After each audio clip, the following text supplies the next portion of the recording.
Golden State Media Concepts bring you Book Review Podcast, a haven for bookworms of all ages and the widest genres, from mystery to memoirs, romance to comedy, fantasy to sci-fi. If you love to read, this is a podcast for you. It's the Golden State Media Concepts Book Review Podcast.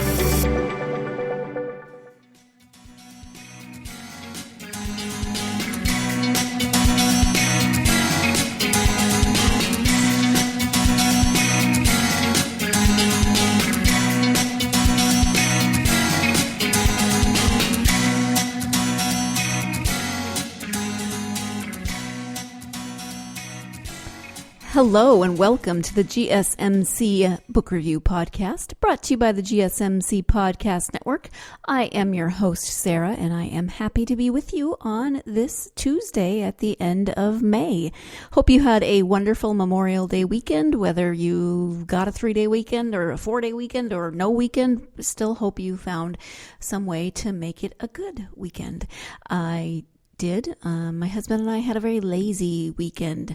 Well, no, actually it was a good combination of lazy and productive, but we did get some laziness in there. It rained a lot, so gave us a good excuse to stay in and binge watch television, which is, sometimes that's a nice way to spend the weekend with your hubby or with your spouse. So we have an interview today with author Richard C. Lyons, and the interview is about his new book, The DNA of Democracy, Volume 1. An American poet writes a compilation of historical vignettes, discerning the future of our democracy by rediscovering the combative, instructive, fascinating past of tyranny and democracy. Just as DNA is interwoven in every aspect of the human body, tyranny and democracy have their historically distinctive DNA that have shaped our democracy today. From Israel's 10 Commandments, to the Athenian Constitution, to Rome's 12 Tables, to the overthrow of kings in England and America, Lyons traces democracy from its historical roots to the modern day, constructing a blueprint of what defines tyranny or democratic government in the DNA of democracy. In this definitive guide, Richard C. Lyons documents the struggle for power between tyrants and heroes across time and place, chronicling the acts of tyrants which are expressive of tyranny's DNA, and the rebellions of heroes and the forms of law which are democracy's DNA. Lyons outlines the roots of democracies by telling the tales of tyrants who ironically gave them births of rebellion. The book serves as a how-to contemporary guide on identifying the menace of a tyrant when you see one. So this is nonfiction. Obviously, it is listed as political science, history, and self-help, which I find a fascinating triumvirate. I'm going to let you listen to the interview to find out where the self-help portion of that comes into play. The book is written as a series of essays exploring different time periods. There's vignettes of each sort of snippet of that DNA of democracy, of instances when democracy was present, was formed, etc. And it's juxtaposed to the tyrants of the world, to the eras of tyranny. And again, Richard's going to explain this more in the interview, but he said that he started researching and looking into it, and there really aren't that many instances of democracy if you look at history as a whole, which I found fascinating because I would say that we pretty much take it for granted here in the United States. It's just the way we live. It's been the system, our whole lives. And while I knew, I guess, somewhere in my brain that Richard is right about the rarity of democracy throughout the centuries, I'd never consciously thought of that. And so that was a really fascinating approach to this book. It is, as I said, written in those essays, in those vignettes. So it's not a quick read as a book as a whole. It's over 300 pages, which is, lots of books are over 300 pages. I'm not getting on the length of it. I'm just saying that it's not necessarily a book that you sit down and read in a couple of hours, but it is a book that you can sit down and read a chapter or an essay or one of those little vignettes and you can do that in a shorter period of time. So that is, I think, one of the things that draws me to this book is just being able to sit down and read a little essay, or I shouldn't say a little, a short, a not very long essay or vignette, learn about a specific time in history and the democracy therein. I've mentioned before that I was a history major in college, so for me, this book was fascinating. If you are interested in history or political science, then you should definitely check this book out. And as such, I do have copies of it to give away, so stay tuned to the end of the podcast to find out how you can enter to win a copy of the DNA of Democracy. This is what happens when I try to say things and I'm looking at the cover of the book. I say copacy. You can win a copy of the DNA of Democracy by Richard C. Lyons. So let's go ahead and turn to that interview now with Richard, and he can tell you more about the book. Hi, Richard. Welcome to the podcast. Thank you, Sarah. Good to be here. It is great to have you here, and we are here to talk about your new book, The DNA of Democracy. Before we get to the book, though, I'd love for my listeners to get to know you a little bit. So if you could share something about yourself. Yes, I was born in the Midwest and raised there, and my education has been mostly self-achieved outside of institutions. I did many things for a living in my life. Most notably, I was in the printing industry for a number of years and in publishing. And so that got me into writing. Okay, so let's go ahead and talk about the book. It's called The DNA of Democracy. What was your inspiration for the book? I came to notice, I have a working knowledge of history. And I came to notice how rare democracy is and how fragile it is. So I thought, the more people who know the basics about the foundations of democracy, the better democracy might thrive. So I thought I'd try and write something that was inspirational, that was entertaining, that was informative, that gave people, and it could be anybody, just a basic background in all the things necessary that were to the building of democracy in history. Mm-hmm. And so the book is written a little differently maybe than some other typical history books. It's written as a series of essays. Can you talk about your decision to structure the book that way? Sure. There is. They are historical vignettes, and there's some essay type writing in it, as well as some philosophical points in political science. So it is a little bit different in structure, but the vignettes we go through and the essays we marry to them reflect one another, so that the action of the work is reflected in steps persons took in history to create a democracy in answer to the tyranny that gave democracy birth. Yeah, and actually I really like the way it's structured because when you think about a history book often, and I was a history major, so I can speak to this, it can be a little daunting sometimes to pick up a history book and read it, but this is structured in a way that you can read those vignettes, as you call them. You can just sit down and read one and then pick up the book later and read another one and kind of move through it like that. So I really appreciated that about the book. Yeah, I have a lot of friends who take the train into the city in Chicago, and they had always told me how much they enjoyed reading on the train. So I envisioned doing the vignettes in such a manner that on your way into the city you can read a vignette and then the outcome of what that created in history, and on the way home read another. So that they're none of them too long, they're not too complicated, they're more entertaining, but they're real history. Mm-hmm. Yeah, absolutely. So what kinds of research then did you do for the book? Because it covers quite of a large expanse of time. So what was your research process like? Well, I had a working working knowledge of history, and I started with the source, and the source of law, at least in Western society, is the Ten Commandments. So you start with that, and then you turn to Athens for the history of democracy and what was done there, so many years ago. And that began with Isagoras trying to exercise a tyranny that was unexampled in Athens when he told half the property owners and half of the people of the city that they were to be dispossessed because they were cursed, and that all of his friends and family were not, so that they would be able to take over the lands of those who were. It was quite an act of tyranny, and when the people were just aghast because they were used to kind tyrants. This one decided to be a mean one, and so their answer was to throw him out, though he was defended by a Spartan army. Mm-hmm. And that's one of the episodes in the histories, and I thought it interesting. I'm going to jump in here and say that the phrase kind tyrant always kind of grabs my attention because, yes, of course, there are tyrants who are kind. There are tyrants who are not kind. There are tyrants who are everything in between. But when I think of the word tyrant, kindness is not the first thing that comes to mind. So it is another fascinating look at through history of the different types of tyrants that have existed.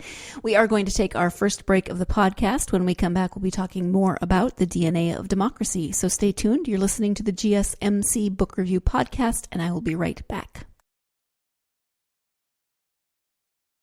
Always on the go, but the day just won't be one without your Hollywood fix. Let Golden State Media Concepts Entertainment Podcast take care of that. An all-inclusive look of pop culture.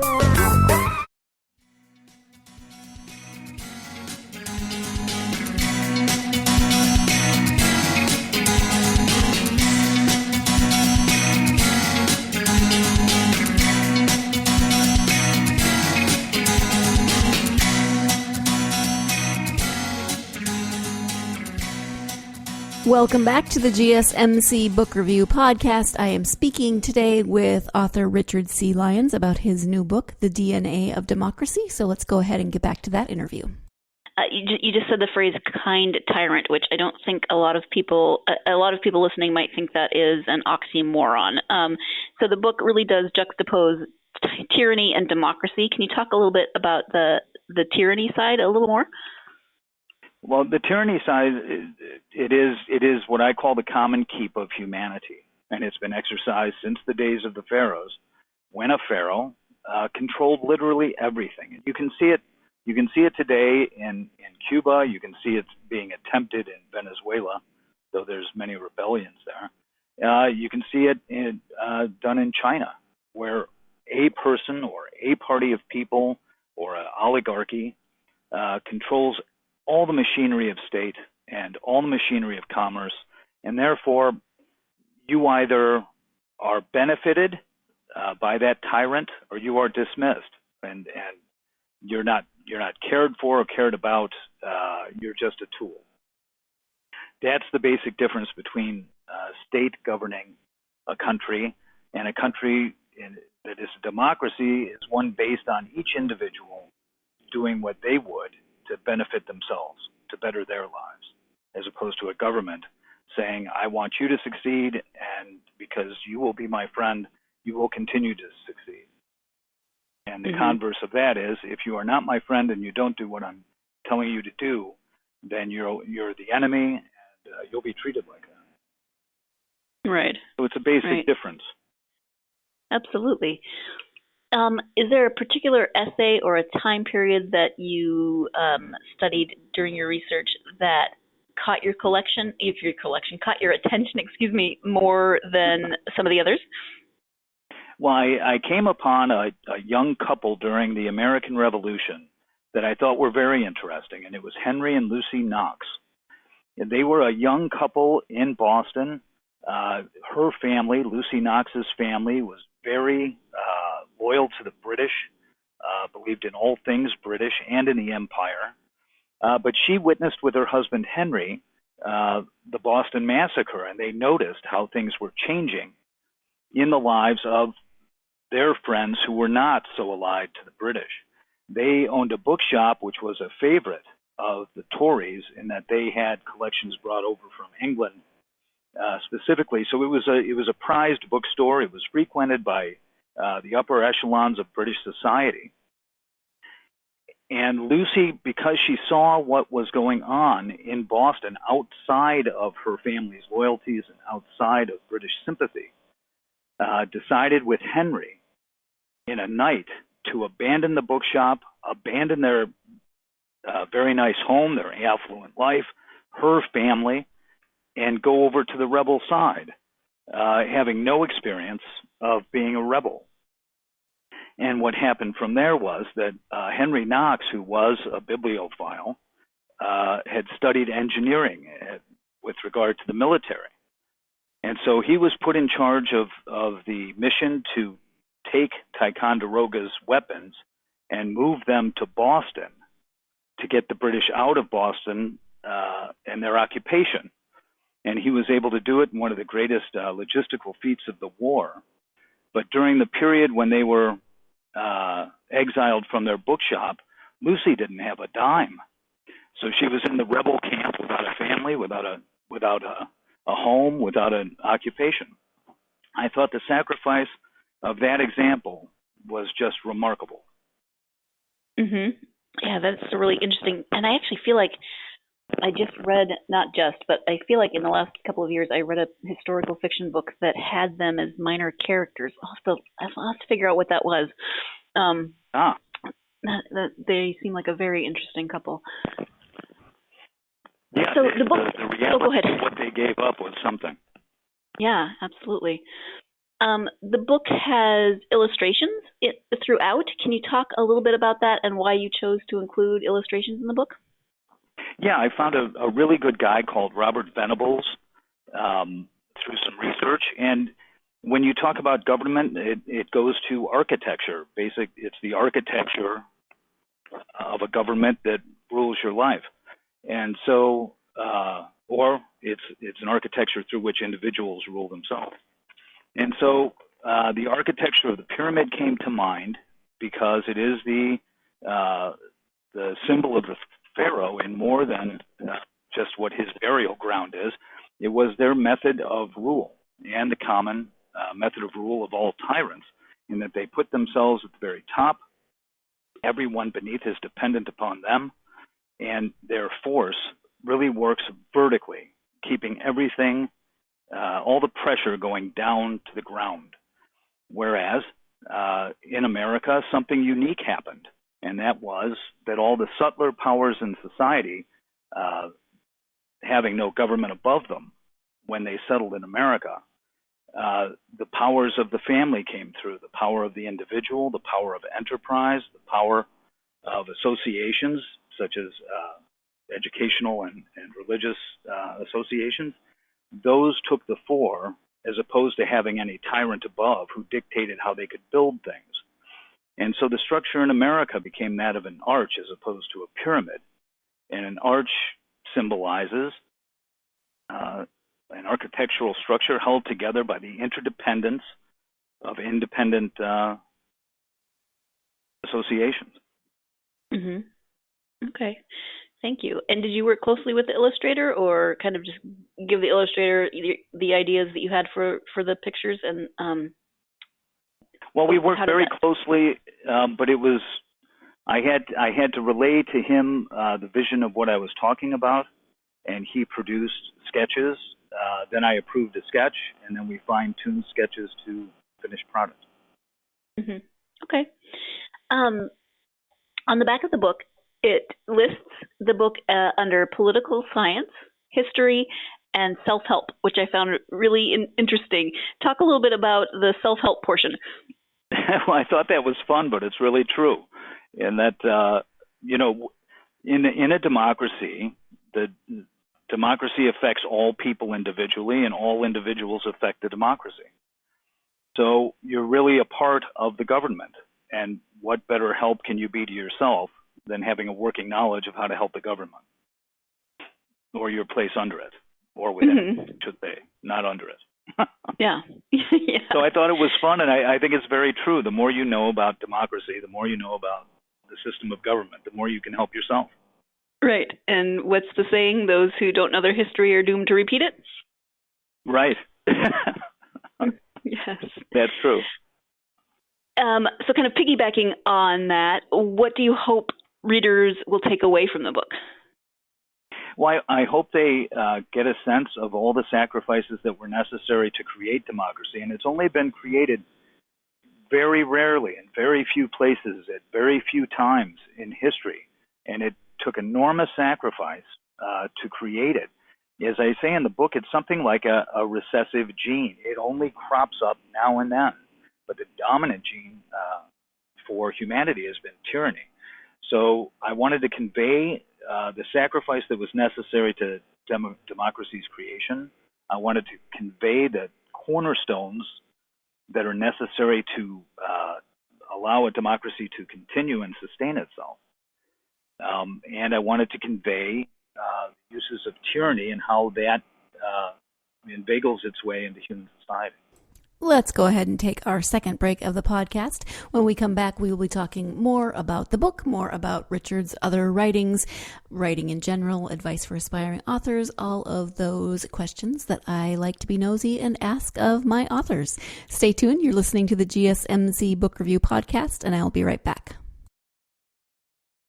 Tired of searching the vast jungle of podcasts? Now listen close and hear this out. There's a podcast network that covers just about everything that you've been searching. Hey! The Golden State Media Concepts Podcast Network is here. Nothing less than a podcast bliss with endless hours of podcast coverage. From news, sports, music, fashion, cooking, entertainment, fantasy, football, and so much more. So stop lurking around and go straight out to the Golden State Media Concepts Podcast Network. Guaranteed to fill that podcast itch. Whatever it may be. Visit us at www.gsmcpodcast.com. Follow us on Facebook and Twitter, and download us on iTunes, SoundCloud, and Google Play.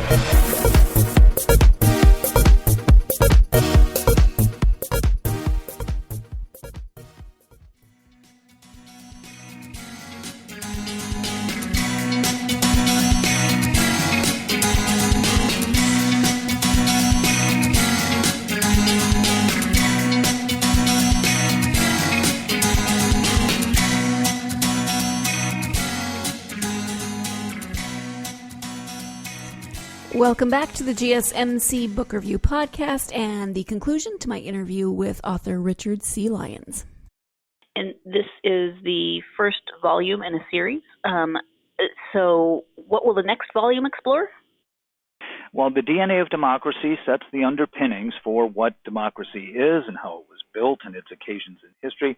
Volume 2 is going to look at the dangers which can threaten a democracy and how they cannot always be seen outright in the form of a invasive army. It can happen within a society by weakening democratic institutions. And so Volume 2 will go into that, and then there will be a Volume 3 called the Dynamics of Democracy, and that will go into natural human condition and the tendency of human characteristic within a democracy, and how they can be either good or bad. Right. And do you have a time frame for when the second volume might be released? The second volume will be out in the summer of 2020, and then the third will be a couple years after that. Okay, thank you. Sure. And I know that you've done other types of writing, a lot of different other types of writing. Are there any of your writings that you would like to highlight? Well, I did a work called But by the Chance of War a couple of years ago, and it received critical success without having commercial success. It's more of it's an old world epic type structure, but I thought the work worthy of reading by persons who would be attracted to your podcast, actually. Mm-hmm. And say the name of that again? It's called But by the Chance of War. It's an old phrase from Shakespeare's Henry IV. Mm-hmm. All right, thank you. And then when did you start writing? Is it something that you've always wanted to do? Well, I was actively working for a number of years in printing and publishing, and we had occasion in my family. We had a family business that was reorganized at a certain point, and it freed me up to get into writing. I always had a knack for it. I always loved reading. I really appreciate, the characters in history who have been literary, such as Nathaniel Hawthorne or Emerson and the like. And so I took up writing and found it was not easy at all. So it takes a lot of sacrifice itself to create a literary work. Yeah, absolutely. And your biography says that you are also a poet and a screenwriter, which is so you've done a lot of different types of writing. Yes, how right. did writing The DNA of Democracy? How is that different or similar to the other types of writing that you've done? Well, it goes to all my likes, one of which you share, which is history. And political science has always been of interest to me, being from Chicago. That has a certain dynamic in city government. Yes. that I studied, when I was very young in high school. So that's always been of interest to me. And then the storytelling, you want it to be, emotive, and you want it to move people. So I thought the little vignettes I do of history would be applicable to that.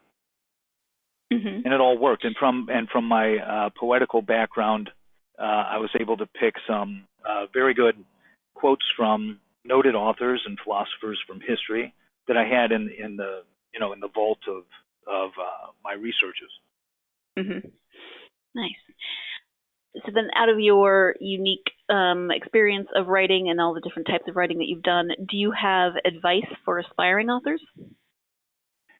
My experience is that writing is not easy, and it's the easier if you're well read. And once you're well read, you can pinpoint what you need to read, and you have to develop a style, and the style comes with after many attempts, your style gets honed and perfected. And I wish anybody well who takes up writing. It's not easy. We're living in a world that's more visual than textual. So success is not so easy. And do you have a different perspective coming from the publishing side of the world? Because you've done it from both sides. So do you have any advice coming from the publishing side of the world? I do. If you want to get forward as a writer, it's important that you pick a good editor, that you have a good team, and that you respond well to criticism, because it's going to happen. And the more criticism you listen to and allow to affect how you write, the better your writing becomes, because from that conflict arises a better writer and a better editor. Yeah, absolutely. You mentioned being well read. So do you have favorite authors and genres that you turn to? I have the classics. I love Homer. I love Plutarch. I love Shakespeare, Milton, all the romantics on either side of the ocean. And Michael Crichton, of modern authors, I thought was he is a great modern writer with a touch that's just excellent. His attention to detail was fantastic, and his writings adapt very well to the screen. And in this day and age, that's a positive thing if you want to make a living as a writer. Yeah. Not just you can be a writer and just make it an artistic venture, which is wonderful, and it's very expressive. If you want to make a career out of it and support yourself and perhaps a family, I would look to Michael Crichton's writings as an exemplar. Okay. I think you are definitely the first author who has mentioned Plutarch when I asked this question. Right? Yep. So, well, I nicely used done. him as a reference in the DNA of Democracy. Plutarch was a Greek who lived in about 100 A.D. and just was a fantastic historian. And he wrote a series called The Lives of Noble Romans and Greeks. And it formed during a period of my researches for DNA of Democracy. And when I studied the Revolutionary era and the Romantic era in Europe, he was basic reading for all the persons who had to do with constructing our form of government. Mm-hmm. Yeah, and his name comes up all the time, and he's often quoted. But yeah, and a lot of people say, "Who's that guy? Why does he only have one name?" Right. So he was the Elvis of historians for a couple of millennia. Nice. I love that. No, he was that popular, and right. People should, they should read one life of his just to get an example of how he wrote. It was stellar. Yeah.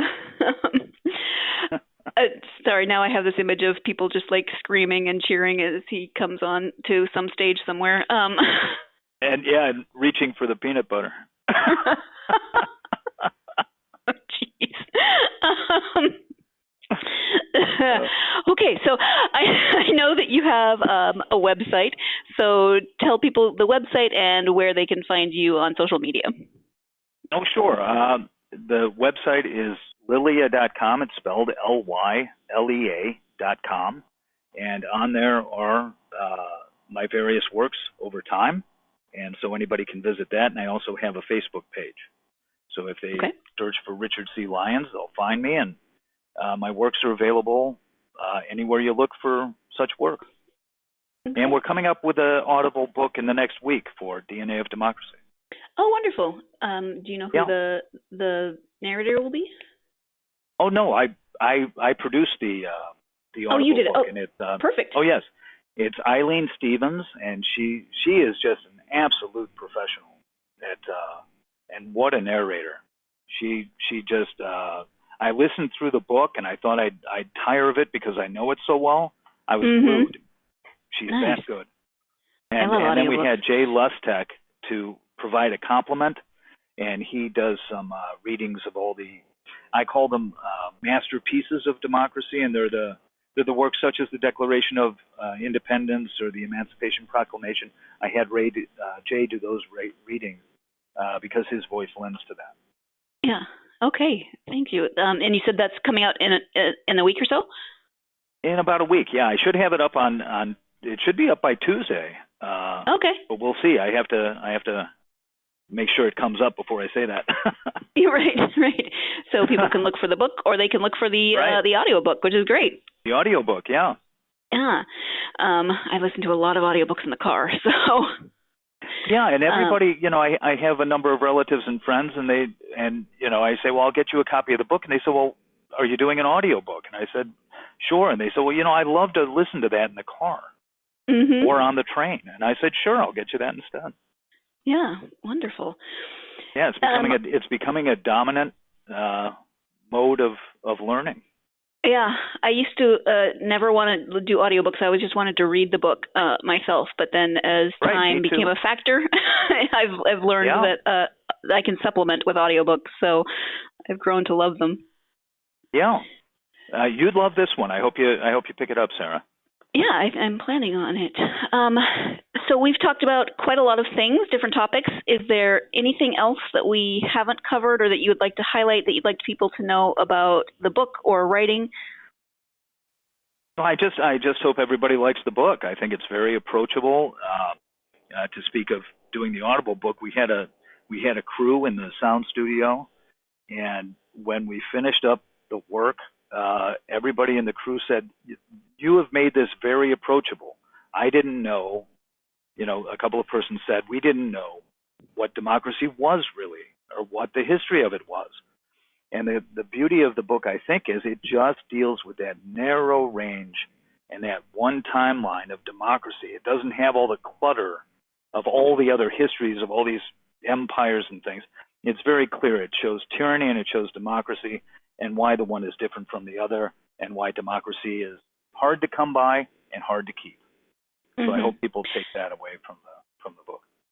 Yeah, as a follow-up to that, one of my thoughts as I was reading it was that I think growing up here in the United States, we just tend to take it for granted. And so when you talk about how rare it is, it's something I guess I knew when I really thought about it, but I don't think about it that often. It's just the reality here.